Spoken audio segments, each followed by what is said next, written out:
revealing that the poison was delivered in liquid form.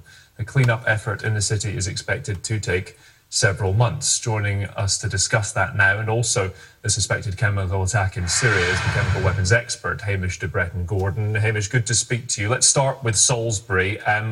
What's your immediate reaction to the revelation today that it was liquid form?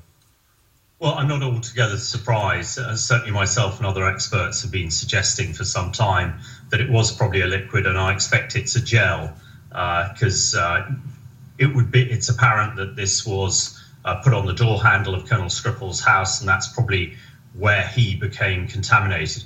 I think what it's showing is that the environmental agencies, the Home Office, and no doubt working very closely with Porton Down and Health Protection England, are now learning much more about this deadly nerve agent.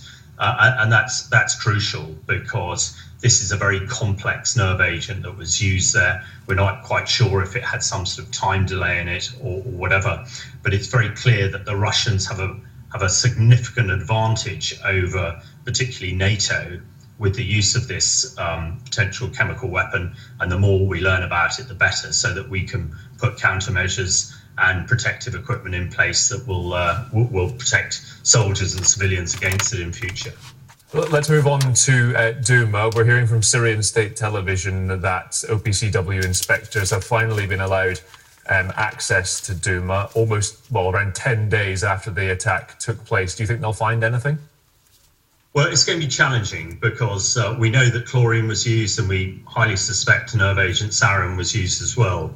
Both these agents are non-persistent and only last in the atmosphere for a number of minutes. So that delay has caused a problem. We do know that samples have been taken. These are biomedical samples of blood and urine and hair off people who died, and they found their way to the US and France. How did that happen? Because we haven't had OPCW inspectors there until now. How have people got samples from victims?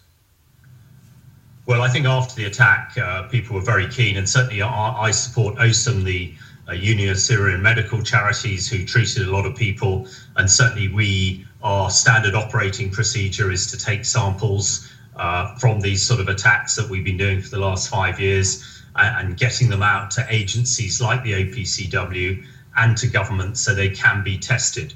Because exactly for the reason we're seeing at the moment, the OPCW, it's taken them 10 days to get in there. Obviously, it's very much in the Russian and Syrian interest to delay them getting in there to get this evidence. So one tries a number of ways to get it. And I think both the French and the American governments confirmed before the attack on the chemical weapons site that they had hard evidence to back up what we knew was a serious chemical attack by the Syrian regime.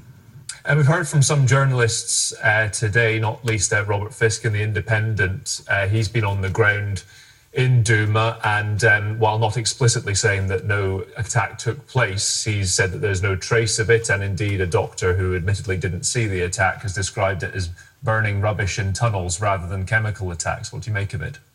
Well, I think this is all classic sort of Russian disinformation. The fact that these people get there ahead of the OPCW is quite frankly, ridiculous, and shows the rather carefree approach that the Russians take to the chemical weapons convention.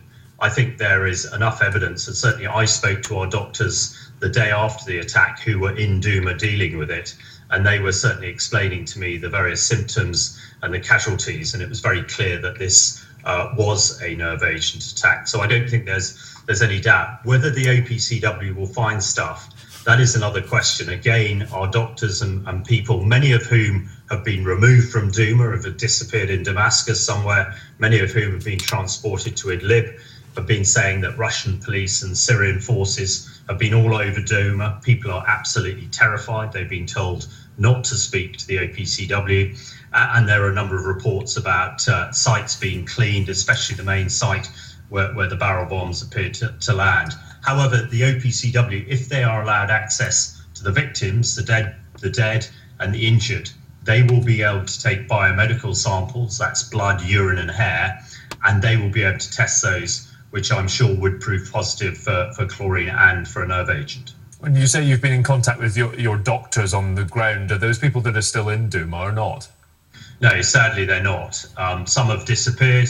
and a lot have been forcibly moved to Idlib province, where those who couldn't remain have been put. And that is the next great area of concern. 2 million civilians who are trapped in Idlib with the remnants of the so-called Islamic State and other al-Qaeda groups, and that is the next focus for the Russians and the Syrians, no doubt. But they did speak very clearly about the events of the previous Saturday and the attack, and as we know, at least 50 people died, mainly children, and over 300 were injured. So you cannot hide the evidence of that amount of people, unless, of course, the Syrians and the Russians make sure that those people never see the OPCW or the outside world again.